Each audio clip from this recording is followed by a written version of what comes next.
I want to talk about the White House. Now, I know the thing that everyone is talking about with the White House is all the craziness, right? We have someone in there who we are in the process of evicting who is trying their best to fight the eviction. Literally, like it's almost like when you think about like the eviction process and it goes to court and yada yada yada. I mean, we literally have our tenant, our COVID in chief, who is trying to fight the eviction notice that we've given him. And he's losing, right? The courts are like, you've got to be evicted, right? Like it's it is what it is. And so I mentioned earlier, maybe we need to give him another eviction notice. Somebody needs to go to the White House door, put a note. This is a notice. I mean, you can't even pay or quit. Just get out, right? Like, just go, skedaddle. But anywho, I'm not going to talk about all of that. I'm not even going to talk about how we are seeing some posts, some people be fired in very high level cabinet positions. Either with the FBI, CIA, Pentagon.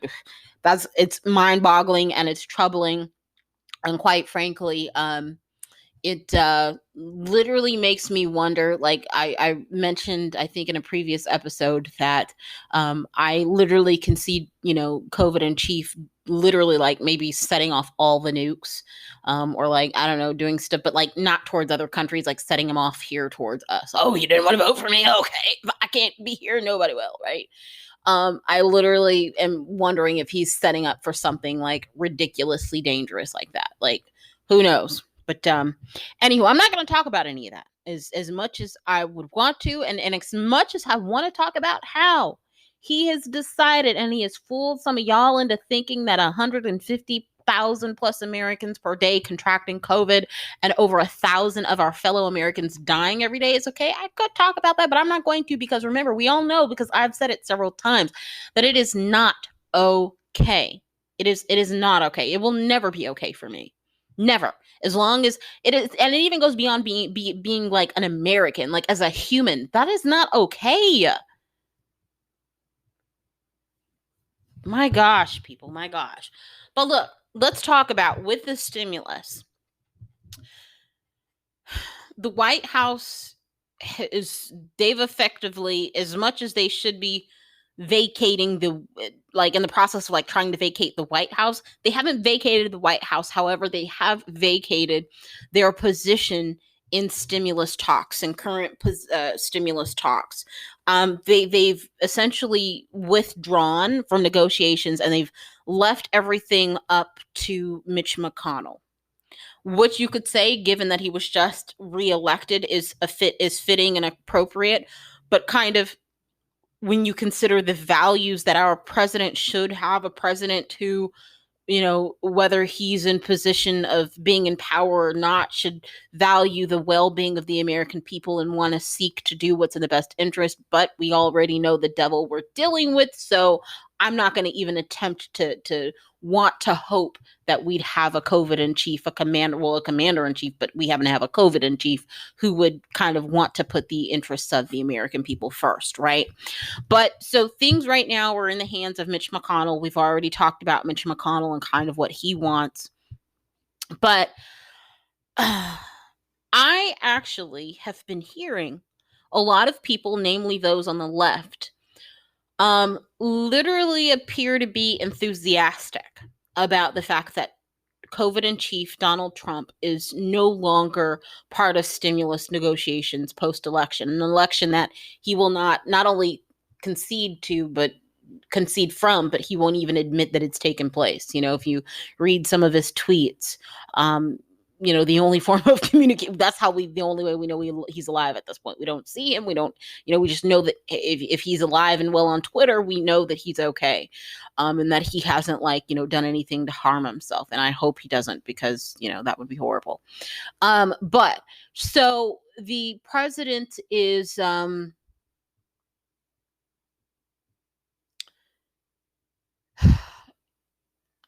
I guess this is the phrase that I say all the time, and I guess it's just how people have phrases. My phrases, I've said this before, but I've said this before. When we look at stimulus talks pre-election, right? We had Nancy Pelosi trying to sell us on hope and change, or as I've heard it called, hopium. Oh, any minute now, it's coming. Oh, I feel the stimulus in my bones, right? Like, she knew good and well nothing was going to happen. She just wanted, again, the effects of the hopium to kind of linger in your system so you didn't freak the heck out. We obviously saw opposition from Mitch McConnell. But Mitch McConnell is a complicated man, and I'm getting to how this relates to the White House in just one moment. He's a complicated man. He tends to do what he thinks is politically expedient, right? And what he thought was politically expedient pre-election was to follow the lead of Donald Trump. Now, I don't care for Mitch McConnell. I don't. I think that he should have been voted out. I would have been celebrating that more in the streets probably than when people celebrated the election of President-elect Joe Biden, quite frankly. I probably would have been dancing in the street. Cannot dance at all, but I would have found a way to move and make something happen, right? But he wanted to follow the lead of the president. And that was actually a good thing. What? Yes, let me tell you.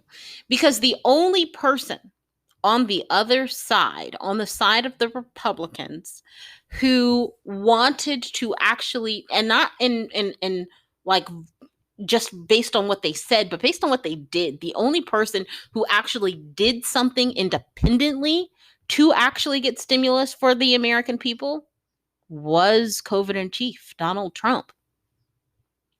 Yes. Well, Brittany, what are you talking? Well, lost wages assistance program. He extended. When you look at, you had some Republicans who, said, "Well, yeah, I would support," but they didn't do anything. They did nothing. They didn't try to corral their other party members. They did nothing. And you had a group of approximately 20 some odd Republicans who weren't up for re-election and just said, you know what? I don't give a damn. I'm not doing anything. I'm not helping you. I'm not giving another red nickel dime penny of my money. Let them tell it to you. They didn't realize that they are just the stewards of our money, right? Well, we can call it money, but if you want to really get hypothetical, it's not really money because it doesn't really exist. But anyway, so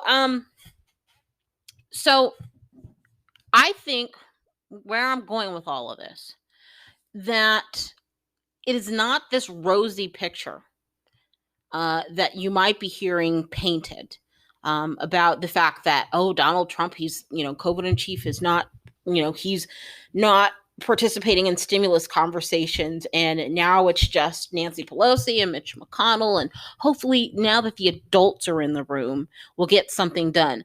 First and foremost, especially for them to use the words adult, I mentioned in, I don't know if it was the last episode or the episode before the last, how Democrats need to be really careful about painting this picture of adults now back in the room, given that Americans, a sizable portion of Americans were willing to take a chance on Trump. And if they pluck this up this time around, they are going to be even more likely at a quicker pace to want to go back to give a non-politician a chance, whether that's Trump or somebody else. So you really have to be careful, you adults in the room. So, anyways, going back to the White House and going back to Mitch McConnell and Donald Trump, it is not a good thing that Donald Trump has actually been removed from these conversations. Why, Brittany? Why? Well, again, not only was COVID in chief the only Republican who was actually willing to do something about stimulus, he was the only one who was willing to, for his own selfish political interests, which, I talked about, with Mitch McConnell, he really only does what's in his own best political interest. So the two of them were fine with saying, you know what, Nancy wants $2.2 trillion. I want more than that. I want a bigger, better, bestest package, right? Mitch McConnell said, look, I'll follow the president's lead. The problem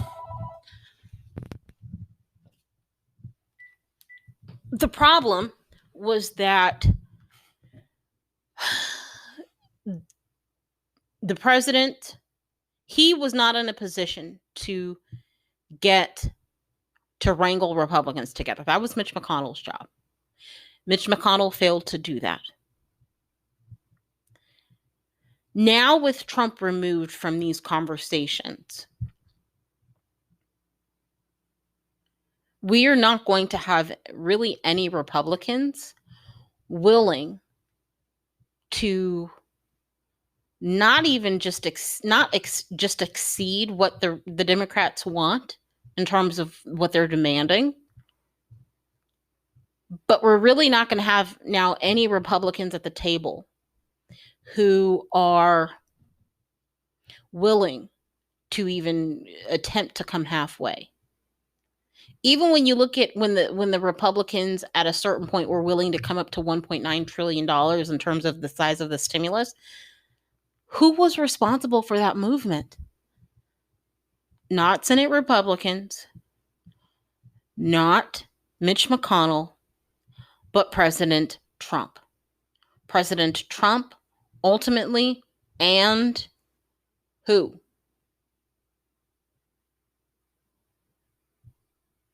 Who was negotiating with Nancy Pelosi?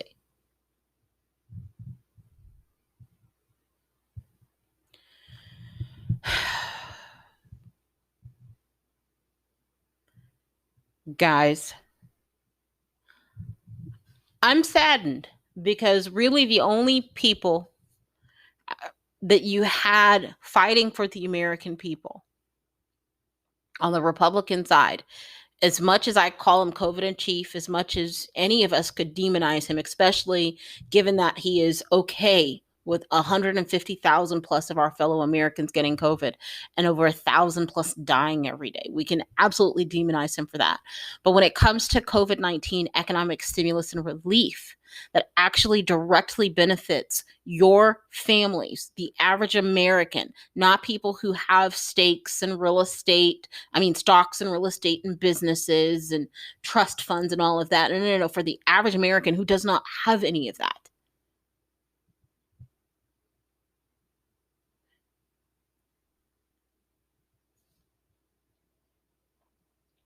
All we had were Steve Mnuchin, but he wasn't the elected official. He wasn't calling the shots. He was acting on behalf of Donald Trump, which is why I credit Donald Trump when we even got to that $1.9 trillion. Now, here's the thing. Just because we got there, does that mean that Senate Republicans would have supported it? No! I think that was a pipe dream. That was a crack pipe dream. They absolutely... You think if they didn't go along with $1.2, $1.3 trillion, they were going to go at 1.9? You have to be higher than high, my brother. Like, come on. But look, Trump is out of the equation. So now, again, things are going to be left in the hands of Mitch McConnell. Mitch McConnell does what's politically expedient. Now, and actually, let me address something, because some people might be saying, well, Brittany, those Republicans, they weren't up for re-election. So if they're going to be up for re-election in this current cycle that is, that is technically about to start, do you think that will be, motivating for them to actually do something? The answer to that is no. Why? Even if people are up for re-election in the next cycle, it's too far out. I've said all the time that one of the things that politicians count on, and they do it rightly because unfortunately a lot of Americans do this, is they count on you having political amnesia. They count on the fact that they're able to hoodwink you, rob you, steal, kick you in the throat, and beat you to a pulp and do everything to oppress progress in your life. They count on the fact that they can do all of that, but by the time you get to the polls, you forget about it. By the time you get to the polls, you see them kiss enough babies, shake enough hands, go to enough schools and read to children, and, hold all these charity events and do all this positive, happy-go-lucky stuff that you completely forget about everything that they did. The fact that they beat you, they kicked you, they slapped you, they just they just they hurt you so badly. They count on the fact that you're going to forget it. And unfortunately, most Americans do. And because of that, we've ended up with a situation where these politicians can do everything that actually hurts their direct constituents. Nancy Pelosi, where she is out in crazy San Francisco in California, it is not her job to represent the interests of the people in New Orleans or the people they have their own elected officials for that, right? So your elected officials should be going and representing your interests. But they don't.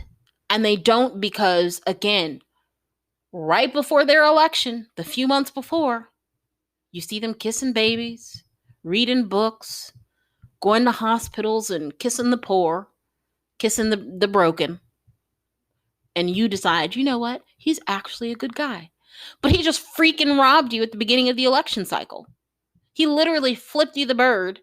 He literally pushed your grandmother down escalators. But you saw him kiss a baby, and that's okay. You saw him hold the Bible and shake it and say, "In God we trust." But the fact that he robbed a bunch of old people means nothing. It goes away. That is what's truly deplorable about our politics. And we can't blame the politicians for that. When are you going to decide that you are no longer going to have political amnesia? When are you going to decide that even if the news stops talking about the fact that they pushed your grandmother down a set of escalators, politically speaking, and, not literally, but figuratively, the fact that they wanted to take away stuff from the elderly, they wanted to take away stuff from the sick among us. They wanted to take away stuff from people who were poor and destitute. When are you finally going to say, you know what, even if the news stops talking about it, I'm going to remember it? But anywho, they count on this stuff, right? And because of this, for this reason, even though some of them may in this upcoming cycle be up for re-election, it's too far out. And they know because the historical norm is that you, your family, your friends, the people that they rob, the people that they kick and spit on, the people that they decide every day when they show up to work that they don't give a damn about, those people are not going to hold them accountable. They're going to have political amnesia. Literally, if you have to. These headlines that you see where these people, so-and-so voted against this, so-and-so did this, take a picture of it and save it on your phone. And right before you vote, look back at all of those things that these people did. So that way you remember who you're actually voting for years from now, what they actually did. There's going to be more scandals. There's going to be more stuff, but don't forget what they are doing to you now.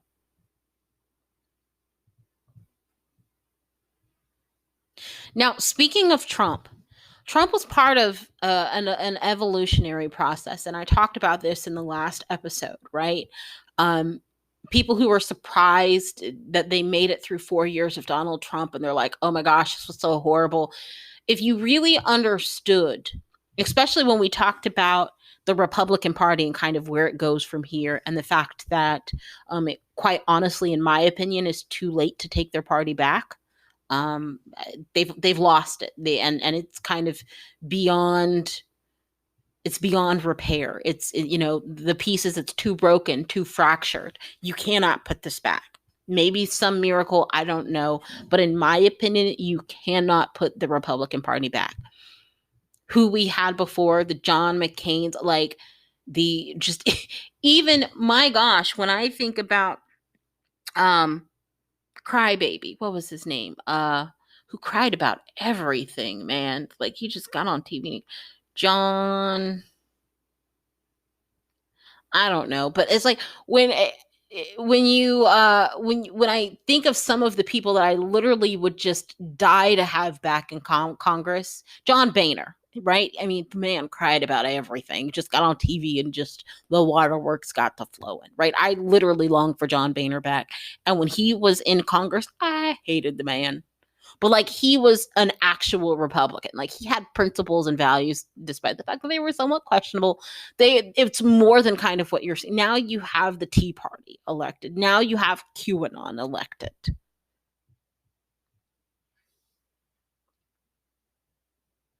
I miss George Bush. Like really?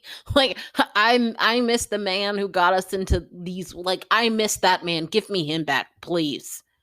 He was like, oh man. Man, oh man, oh man. But Trump was part of this kind of evolutionary process, right? And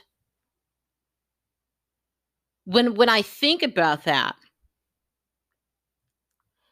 compromise didn't leave with the election of Joe Biden. When we decided as a country to evict President COVID in chief Donald Trump, it wasn't a situation where it's like, okay, compromise is gone, because compromise was gone well before the Donald Trump presidency. Compromise was gone years ago, years before Donald Trump. Maybe not to the degree and extent to which we see it gone now, but it was gone. But so I'm going to conclude. I've ranted a little bit and a lot of it here, but I'm going to kind of again reiterate this. Yes, you are going to hear people talk about, again, the true fact that the White House is no longer participating in stimulus conversations. They again, per political motivation, they have no reason to, right? As I was reading about how COVID in chief threw himself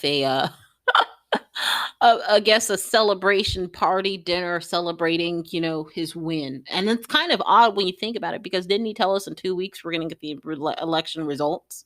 But then he's celebrating the fact that he won. Like, I don't know if the man knows if he's coming or going, literally, right? But that said, the White House is no longer participating in these stimulus conversations. And it's unfortunate because as much as some people aren't going to want to admit it and probably never would, Donald Trump was actually hope for something on stimulus in terms of from the Republicans. Now, whether or not he would have been able to do it is a different conversation, but at least the conversation that we had coming from him was more than I can guarantee you that we're going to see coming from Republicans now. That's the truth. I have no other way to put it to you.